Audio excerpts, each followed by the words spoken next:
श्री गणेशाय नमः। श्री वररामचंद्राय नमः। श्री हनुमते नमः। श्री गुरुचरण कमलेभ्यो नमः। उमापति महादेवाय नमः। तुलसी जसि भवतव्यता तैसी मिलई सहाय। आपुनु आवै ताहि पहीं ताहि तहाँ लई जाई। तुलसीदास जी कहते हैं कि जैसी भवतव्यता होती है, जैसा होनहार होता है, वैसी ही सहायता भी मिल जाती है, या तो वह स्वयं उसके पास चली आती है या उसको वहां पर बुला लेती है। तो यह प्रसंग बाबा गोस्वामी तुलसीदास जी लिख रहे हैं। राजा प्रताप भानु और कपट वेश मुनि के रूप में जो राजा बैठा हुआ है उसके प्रसंग पर, कि प्रताप भानु शिकार के लिए जाते हैं तो वहां एक सूकर, एक वराह उनको दिखाई देता है और वराह का पीछा करते हुए मुनि गहन जंगल में पहुंच जाते हैं और उस गहन जंगल में जाकर जब वहां से वापस मुड़ते हैं, सूकर जो है वो छिप जाता है। तो उस समय राजा प्रताप भानु जी की जो स्थिति है कि खेद खिन्न क्षुधित त्रिषित राजा बाजी समेत। खोजत व्याकुल सरित सर जल बिनु भयउ अचेत। बहुत परिश्रम करने से जो थके हुए और घोड़े समेत राजा प्रताप भानु जी भूख और प्यास से व्याकुल थे और नदी तालाब खोजते खोजते वह पानी के बिना बेहाल हो गए थे।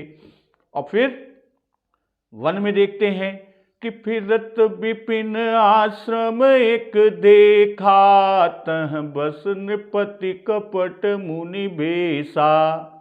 और वन में फिरते फिरते राजा प्रताप भानु ने एक आश्रम देखा और वहां पर कपट से मुनि वेश को धारण किए हुए एक कपटी राजा रहता था। और जिसका वह राजा कौन है कि जासु देश नृपलीन छड़ाई। समर सेन तज गयउ पराई। कि जिसका देश राजा प्रताप भानु ने छीन लिया था और जो सेना को छोड़कर युद्ध से भाग गया था। तो राजा जी अत्यंत भूख और प्यास से व्याकुल थे। तो कपट कर जो मुनि वेश में राजा बैठा हुआ था वह तो राजा प्रताप भानु को पहचान लिया, किंतु राजा प्रताप भानु उस कपटी मुनि को न पहचान पाए। और कपटी मुनि अपने में विश्वास जमाने के लिए राजा से पूछता है कि को तुम कस बन फिरहु अकेले। सुंदर जुबा जीव पर हेले। चक्रवर्ती के लक्षण तोरे। देखत दया लागे अति मोरे। तो अब कपटी मुनि राजा जी को अपने विश्वास में लेने के लिए, अपनी सिद्धि को दिखाने के लिए वह पूछ रहा है कि कौन हो। सुंदर युवक हो, जीवन की परवाह न करते हुए वन में अकेले क्यों घूम रहे हो। तुम्हारे तो चक्रवर्ती राजाओं के लक्षण दिखाई दे रहे हैं और यह देखकर मुझे बड़ी दया आती है।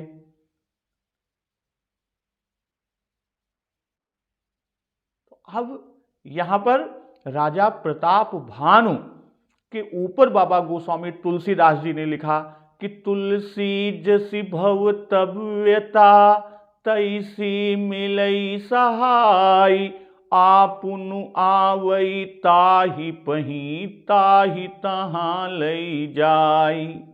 अब यहां की स्थिति भाई, इस दोहे का जो भाव है कि जिस शत्रु के हाथ बुराई होना है उसके पास राजा प्रतापभानु भाविवश स्वयं ही पहुंच जाते हैं। जैसे कि कपटी मुनि के पास राजा पहुंच गए और ताहि तहां ले जाए, यानी जहां बुराई होने वाली है तहां बुराई करने वाले शत्रु को ले जाती है। जैसे कालकेतु राक्षस शूकर के रूप में भानु प्रताप जी के पास पहुंचा और उन्हें भुलवाकर, उन्हें घुमाकर वन में ले आया। तो राजा तो शिकार या आखेट को जाते हैं और वहां कालकेतु जो राक्षस है, मायावी है, वह शूकर बनकर भवितव्यता का सहाय होकर आता है और राजा को ले जाकर कपटी मुनि तक पहुंचा देता है। और जहां राजा प्रतापभानु स्वयं कपटी मुनि का शिकार हो जाते हैं। तो यहीं से आज की प्रसंग को आगे की ओर लेके चलते हैं कि भले ही नाथ आय सुधरि सीसा, बांधि तुरग तरु बैठ महिषा, नृप बहु भांति प्रशंसउ ताहि, चरण बंदि निज भाग्य सराही। पुनि बोलऊ मृदु गिरा सुहाई, जानि पिता प्रभु करऊ ढिठाई। मोहि मुनीस सुत सेवक जानी, नाथ नाम निज कहऊ बखानी। तो राजा जी कि भले ही नाथ आय सुधरि धीरा। तो राजा जी ऐसा कहकर कि बहुत अच्छा स्वामी जी, यह कहकर कि आज्ञा को सिर पर रखकर और घोड़े को पेड़ से बांध कर आ बैठे कि बांधि तुरग तरु। तुरग माने घोड़ा और तरु माने वृक्ष और बांधि माने बांधना। तो घोड़े को वृक्ष में बांधकर बैठ महिषा, बांधकर राजा आ बैठे। नृप बहु भांति प्रशंसउ ताहि, चरण बंदि निज भाग्य सराही। राजा ने बहुत प्रकार से प्रशंसा की और जो कपट कर मुनिवेश में राजा बैठा हुआ है उनके चरणों को प्रणाम कर अपने भाग्य को सराहा। और फिर पुनि बोलऊ मृदु गिरा सुहाई, जानि पिता प्रभु करऊ ढिठाई। और सुंदर कोमल वचन में बोलते हैं कि हे प्रभु, मैं पिता जानकर आपसे ढिठाई करता हूं, धृष्टता करता हूं।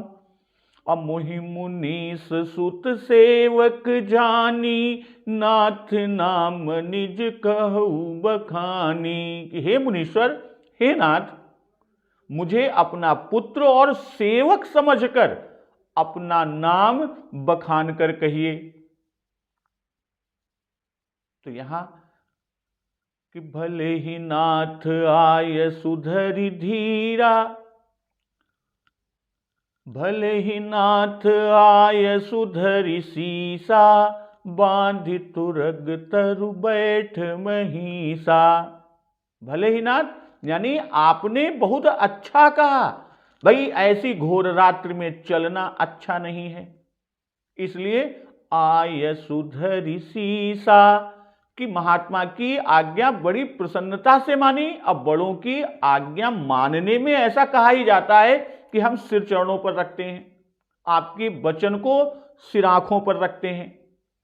और क्या कहा माना था कि निशा घोर गंभीर बन, पंथ न सुनहु सुजान, बसहु आजु अस जानि तुम जाएहु होत बिहान।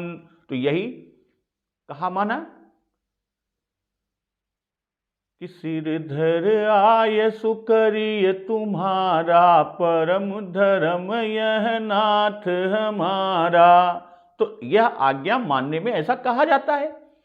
अब बैठ महिषा कि बांधि तुरग तरु बैठ महिषा, कि अभी तक राजा घोड़े की बागडोल लगाम को पकड़े खड़े खड़े बातें कर रहे थे। किससे? उस कपट करने वाले जो राजा जी ने मुनिवेश को धारण किया था, यानी कपटी मुनि से, और चलने के लिए बिल्कुल उद्यत थे। अब घोड़ा बांध कर बैठे। नृप बहु भांति प्रशंस उताही, चरण बंदी निज भाग्य सराही, कि हमारे बड़े पुण्य है, हमारा बड़ा भाग्य है कि आपके चरणों का दर्शन हुआ।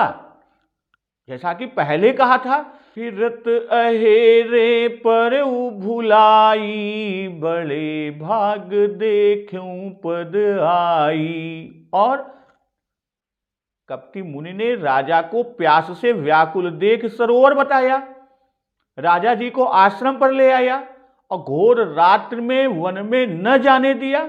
यह सब देखकर यह ऐसे घोर वन में बसे हैं, तो राजा प्रताप भानु ने इस कपटी को पूर्ण संत समझा। इसलिए संत समझकर, संत लक्षण कहकर उनकी प्रशंसा किया। विषय लंपटशील गुना कर, पर दुख दुख सुख सुख देखे पर, समभूत रिपु विमद विरागी, लोभामरख हरख भय त्यागी। कोमल चित दीन्हन परिदाया, मन बच क्रम मम भगति माया। सबहि मान प्रद आपु अमानी।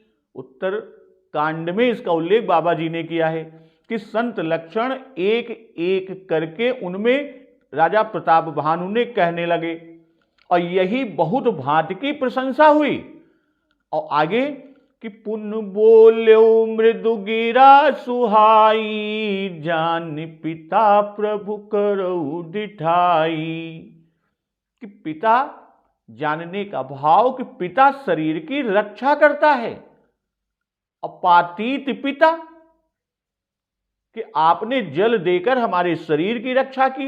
राजा प्रताप भानु जी का कि प्राण बचाए और शरीर की रक्षा के लिए ही रात्रि को वन में न जाने दिया, वन में भी नहीं जाने दिया। तो कपटी मुनि ने राजा को तात अर्थात वत्स पुत्र कहा था कि कह मुनि तात भयऊ अधियारा। और तात शब्द प्यार से पुत्र, पिता, भ्राता सभी के लिए प्रयुक्त होता है। तो मुनि के इस संबंध से यहां तात से पुत्र का ही आशय निकलता है, और उसी संबंध से राजा ने जान पिता कहा। जान पिता प्रभु करऊं डिठाई। महात्माओं से धृष्टता नहीं करनी चाहिए।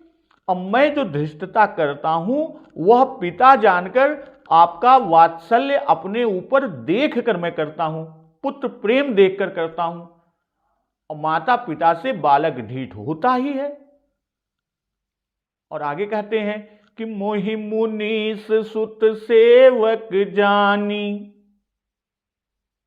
नाथ नाम निज कहूं बखानी। मैं आपको अपना पिता जानता और मानता हूं, जान पिता। आप मुझे अपना आज्ञाकारी पुत्र मानिए। नाम पूछने के लिए पुत्र और सेवक बने। क्यों? क्योंकि महात्माओं को अपना नाम बताने में संकोच होता है। आत्म नाम गुरोर नाम, नामाति कृपणस्य च, श्रेयस कामो न गृह्या, ज्येष्ठापत्य कलत्रयोः। तो इसी से प्रार्थना करके पूछते हैं। कौन? राजा प्रताप भानु। किससे? उस कपटी मुनि से जिसे वो महात्मा समझ लिए हैं। वहां कोई और है? नहीं है। यदि होता तो उससे पूछ लेते। अब कोई नहीं है, इसलिए मुनि से ही पूछते हैं कि नाथ नाम निज कहु बखानी। भाई सेवक का धर्म है कि अपने स्वामी का नाम जाने और पुत्र को पिता का नाम जानना चाहिए, इसलिए नाम पूछने की यहां आवश्यकता हुई।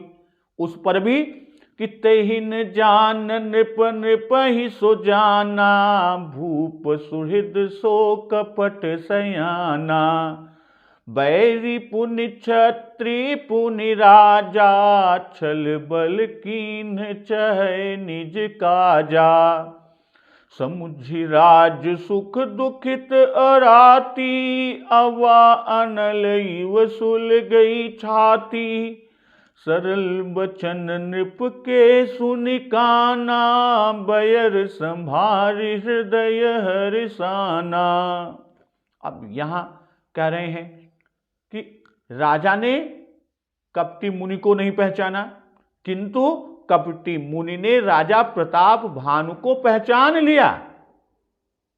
भाई राजा का हृदय तो निश्चल है, और वह कौन? कपटी मुनि कपट में प्रवीण है। अब बैरी पुनि छत्री पुनि राजा, छल बल कीन चहै निज काजा।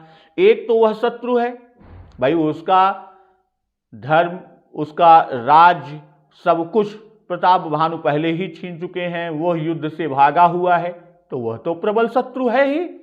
और फिर जाति का क्षत्रिय है और उस पर भी राजा, इसलिए वह छल बल से अपना काम निकालना चाहता है कि छल बल कीन चहै निज काजा।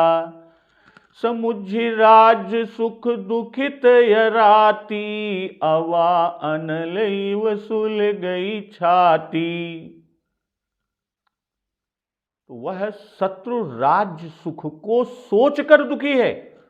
अपने पूर्व समय के जो राज सुख हैं उनको सोच सोच कर दुखी है, और उसकी छाती कुम्हार के आवा यानी उसकी भट्ठी की आग की तरह भीतर ही भीतर सुलग रही है। और सरल बचन नृप के सुनि काना, बयर संभारि हृदय हरिसाना। और राजा के सीधे सादे वचन सुनकर अपने कानों से अपने बैर का स्मरण करके वह हृदय में हर्षित हुआ कि कपट बोरी बानी मृदुल, बोल्यो जुगुति समेत। नाम हमार भिखारी अब निर्धन रहित निकेत। कि कपट रूपी जल में डुबाकर वह कपटी मुनि युक्ति समेत कोमल वाणी बोला कि अब तो हमारा नाम भिखारी है और हम धन धाम रहित हैं, अर्थात भिखारी निर्धन है और रहित निकेत है, घरबार नहीं है।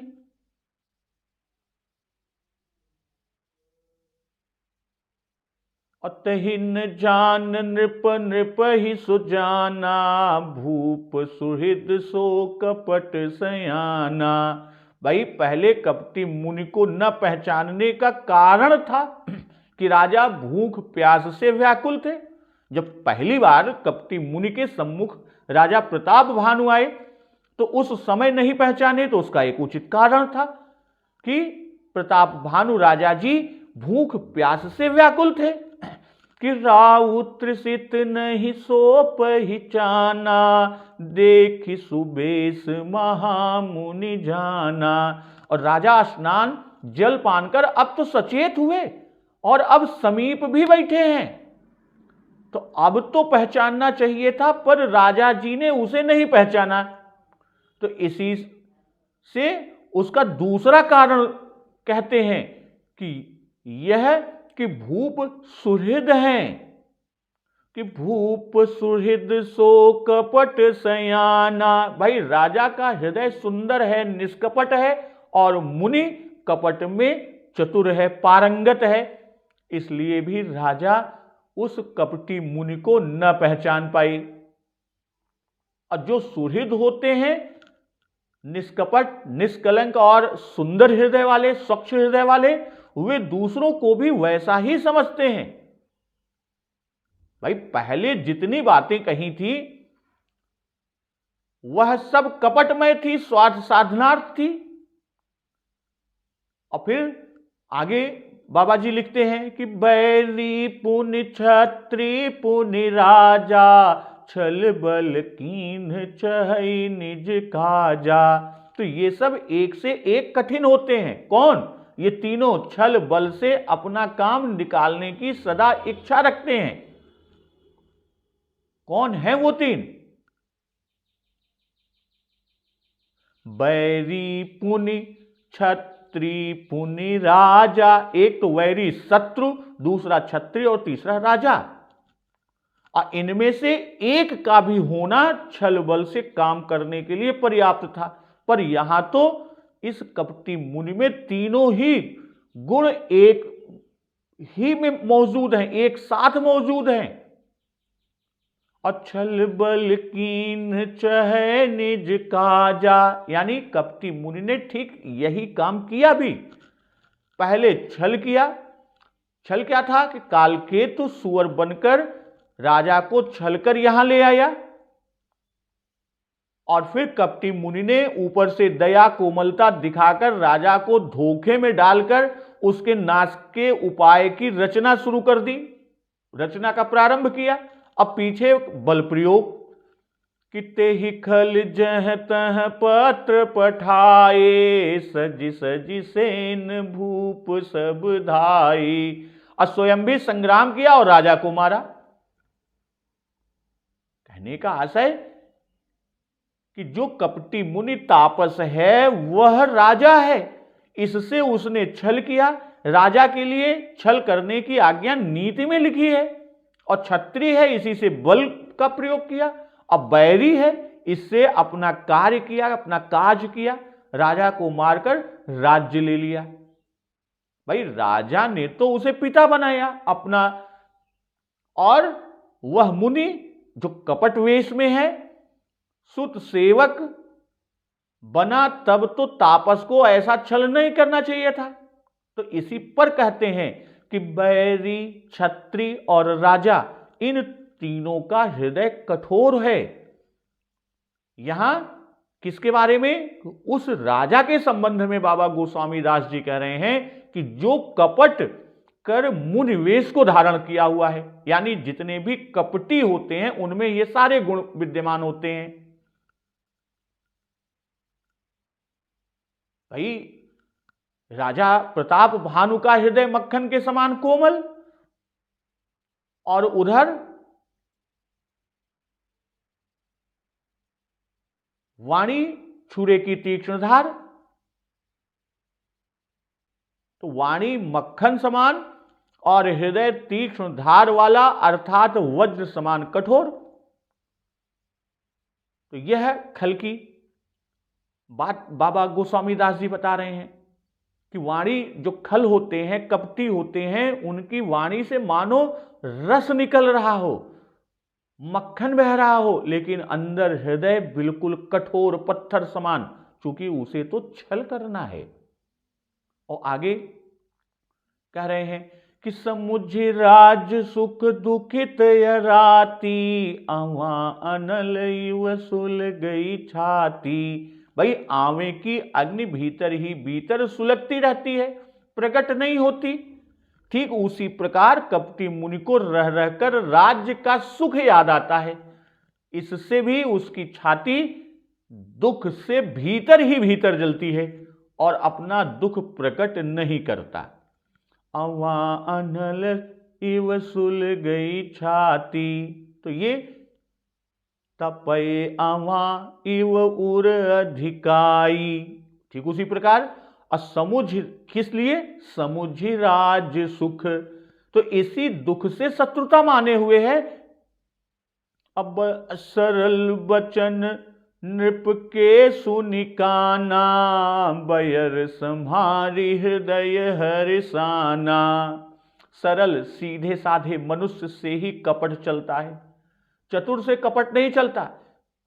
इसीलिए राजा की सरल बचन नृप के सुनिकाना, यानी राजा जी के सरल वचनों को सुनकर हर्षित हुआ कौन? कपटी मुनि, कि अब यह हमसे बचकर नहीं जा पाएगा, जा ही नहीं सकता हमसे बचकर। अब बैर संभारी हृदय हर्षाना, और बैर संभाल कर, शत्रुता को संभाल कर और उस वैर का स्मरण करके कि यह हमारा वैरी है, हमारा शत्रु है, यह याद कर करके सुखी हुआ कि अब तो मौका मिला। और हृदय हर्षाना कि अपने दुख को भीतर ही भीतर आंवे की अग्नि की भांति छिपाए था, तो अब हर्ष है सो भी प्रकट नहीं करता। सुख दुख दोनों छिपाए हुए है। कौन? वह कपट वेश में मुनि रूप में जो राजा बैठा है। क्यों? कि राजा पर यदि यह खुल जाएगा तो बड़ी हानि हो जाएगी। कि बैरी पुनि छत्री पुनि राजा, छल बल कीन चहे निज काजा। अब उसको यहां चरितार्थ कर रहा है कि बैरी है, अतः राज सुख समझकर दुखित है, हृदय जलता है। और सुनिकाना यानी कान से सुनने का भाव कि उसे हृदय में स्थान नहीं दिया।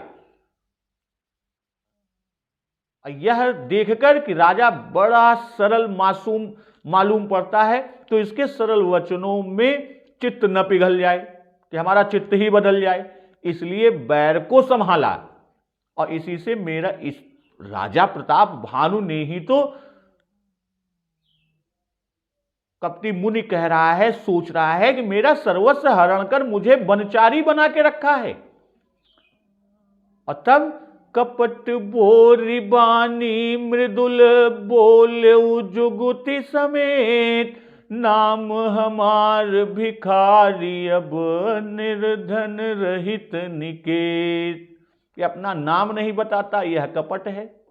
अकीन्हु कपट, नाम न बताने की बात प्रसंग पूरे प्रसंग में है, तो इसी से कपट बोरी अर्थात जो कुछ मृदु वचन आगे अभी कहेंगे वह सब कपट के हैं। तो राजा ने कपटी मुनि को तो पिता बनाया और स्वयं पुत्र या सेवक बने। तब वह राजा की प्रीति प्रतीति की परीक्षा करने लगा कि देखे राजा सत्य ही सेवक बनता है या ऊपर से ही ऐसा कह रहा है, बन के कह रहा है। इसलिए बोल्यो जुगुति समेत कि अपना नाम नहीं बताता, इस प्रकार अपनी उदासीनता दिखाता है कि हमको किसी से पहचान करने का प्रयोजन क्या है। भाई आगे कहते भी हैं कि अब लगी मोहि न मिलो को, अब मैं न जनावहु काहू। तो यही युक्ति है, यही विधि है, रीति है कि यदि राजा को प्रीति प्रतीति होगी तो फिर प्रार्थना करेगा। और राजा ने घबराकर ऐसा किया, इसी प्रकार किया।